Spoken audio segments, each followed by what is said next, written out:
ଗୋଟିଏ ଜଙ୍ଗଲରେ ଟୁନି ନାମକ ଏକ କୁନି ଚଢ଼େଇ ରହୁଥିଲା। ସେ ବହୁତ ମିଠା ଗୀତ ଗାଉଥିଲା ଏବଂ ଜଙ୍ଗଲର ସମସ୍ତଙ୍କ ସହ ମିଳିମିଶି ରହୁଥିଲା।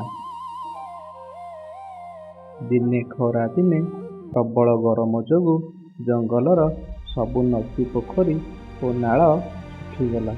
ପଶୁ ପକ୍ଷୀମାନେ ପାଣି ବିନା ଏପଟ ସେପଟ ଦୌଡ଼ିଲେ, କିନ୍ତୁ କାହାକୁ କେଉଁଠି ପାଣି ମିଳିଲା ନାହିଁ। ସମସ୍ତେ ଆଶା ହରାଇ ବସିଲେ। କିନ୍ତୁ ଟୁନି ହାର ମାନିଲା ନାହିଁ। ସେ ନିଜର କୁନି ଡେଣା ଦୁଇଟିକୁ ମେଲାଇ ଆକାଶରେ ବହୁତ ଉପରକୁ ଉଡ଼ିଗଲା। ଦୂରକୁ ଦେଖୁ ଦେଖୁ ହଠାତ୍ ତାକୁ ପାହାଡ଼ ପଛପଟେ ଏକ ସବୁଜ ସୁନ୍ଦର ଝରଣା ଦେଖାଗଲା।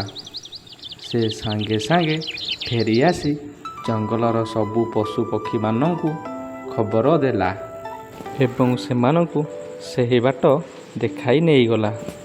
ସମସ୍ତେ ପେଟ ପୂରା ପାଣି ପିଇ ନିଜର ଶୋଷ ମେଣ୍ଟାଇଲେ ଏବଂ ଟୁନିର ସାହସ ଓ ଚେଷ୍ଟା ପାଇଁ ତାକୁ ବହୁତ ପ୍ରଶଂସା କଲେ।